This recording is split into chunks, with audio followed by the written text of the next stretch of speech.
comment faire une fellation à un homme pour l'impressionner et surtout pour le rendre accro à toi.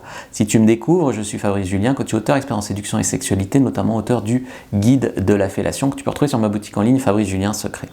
Alors il y a beaucoup de femmes qui disent « j'aime pas faire ça », mais peut-être qu'on leur a jamais appris à le faire. Parce que c'est comme faire un cuni. Moi j'aime faire un cuni, ça m'apporte rien de faire un cuni, mais voir le plaisir que je donne, c'est ça qui me donne du plaisir. Ou en fait, il y a des femmes qui disent « je ne vais pas faire de fellation parce que j'ai peur de ne pas savoir bien faire. Donc, dans le doute de ne pas faire parfaitement, de ne pas être première de la classe, on va dire, je ne le fais pas. » C'est une erreur. Un homme, il va te juger aussi sur l'intention.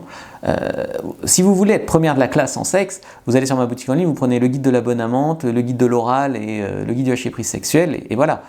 Mais ce que je veux dire, c'est que lui, ce qu'il veut, c'est que vous agissiez, même si c'est pas parfait au début. Il veut que vous montriez que vous êtes enthousiaste, que vous aimez ça, etc.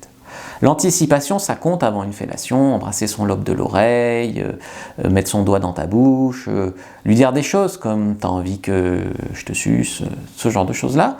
S'attacher les cheveux, tu te fais un bon chignon, comme ça il verra mieux tes clavicules, ta nuque, etc. Un homme, c'est très visuel, hein, la posture dans laquelle tu vas le faire est très importante. Il va vouloir aussi que vous montriez que vous aimez ça. Donc en fait, ce qu'il voudrait, c'est que vous fassiez un peu du bruit, il est content de voir que vous vous régaliez à lui faire ça, en fait, voyez.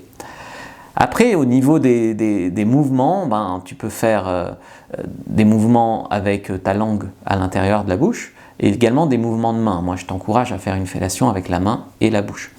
Mouvement de gauche à droite, de haut en bas, tu utilises les mains, tu utilises d'autres zones, hein, comme son périnée, les testicules.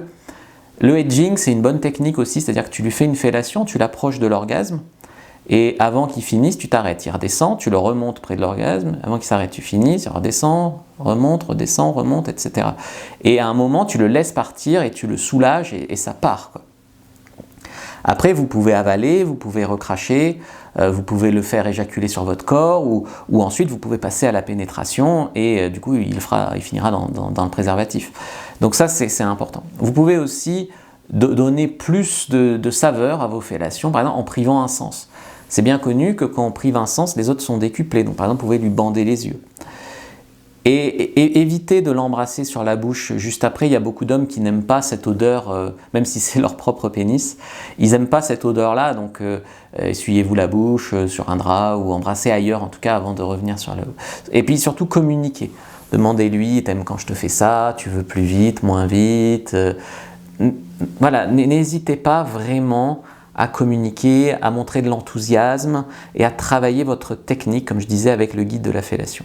Si ça vous a plu, abonnez-vous, likez, commentez, partagez et regardez une autre vidéo avant de partir.